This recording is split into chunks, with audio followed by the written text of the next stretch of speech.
کیا غزہ میں بھی کوکین کی فیکٹریاں تھیں، بارود تھا، سمگلنگ منشیات تھیں؟ یہ ہونے کیا جا رہا ہے؟ کیا آپ ایران کو اگلا نشانہ دیکھ رہی ہیں اور مسلم ورلڈ اس میں کہاں کھڑی ہوگی؟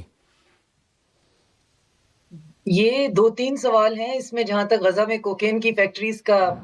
تعلق ہے تو وہ تو وینزویلا میں بھی نہیں ملی ہیں، اور جو ان کے اوپر چارج شیٹ بنائی گئی ہے اس کو جب پڑھا ہے میں نے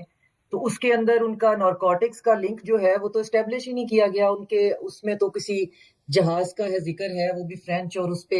کوئی ہونے والی میٹنگ، اور پریکٹیکلی وہ اس پہ کچھ بھی اسٹیبلش نہیں کر پائے کہ ہم نے چارج شیٹ بنائی کیا ہے. تو اس سے بھی پہلے پھر سے یہ سوال پیدا ہوتا ہے کہ امریکہ کے پاس ایک ملک ہونے کے ناطے یہ اسے اختیار کس نے دیا ہے کہ وہ پوری دنیا کا جو ہے وہ تھانے دار بھی بن جائے، اور کسی اور ساورن کنٹری کا جو ہے ایک پریزیڈنٹ جو ہے اس کو اٹھا کر لے آئے کہ جی یہ ڈرگ سمگلر ہے، اور پھر اس پہ فیصلہ بھی سنا دے. تو وہی جو ابھی ہم یہ ایئر کوموڈور صاحب بات کر رہے تھے کہ ہمیں یہ آج بات تھوڑی سی عجیب اس لیے لگ رہی ہے کہ شاید ہم نے تھوڑی سی امید باندھ لی تھی. میری ذاتی رائے، میری انڈرسٹینڈنگ یہ ہے کہ شاید ہم نے پچھلی ایک ڈیڑھ جو ڈیکے ہے اس میں ہم نے یہ سوچا کہ شاید گلوبل ساؤتھ اب اتنا اس نے سر نکال لیا ہے، شاید اب وہ جو پرانا رول بیسڈ آرڈر تھا جس میں صرف ویسٹرن رول تھے اور اپنی مرضی سے وہ ٹلٹ اور ٹوسٹ ہوتے تھے، اب وہ شاید اتنا کام نہیں کریں گے. تو سیریا بھی جو ہے وہ ہم پی گئے، وہاں بھی جو ہوا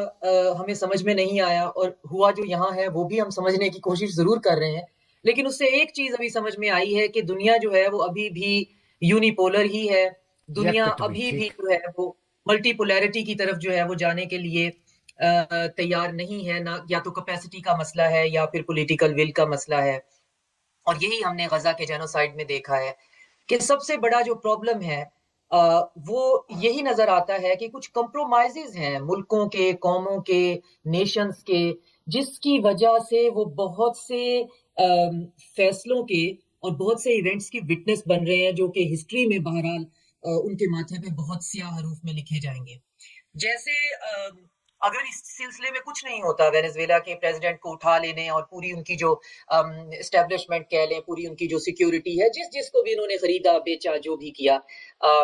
اگر یہ سارے کا سارا عمل جو ہے وہ اسی طرح رہ جاتا ہے اور کوئی اور ملک جو ہے وہ اس کے بارے میں بات کرنے کی حد تک نہیں لیکن ڈپلومیٹکلی کچھ کرتا نہیں ہے، یا یونائٹڈ نیشن میں صرف ریزولوشن کی حد تک نہیں، اگر جنرل اسمبلی میں 1 ووٹ 1 ویٹو کے حساب سے کوئی ایسی ٹینجیبل چیز سامنے نہیں آتی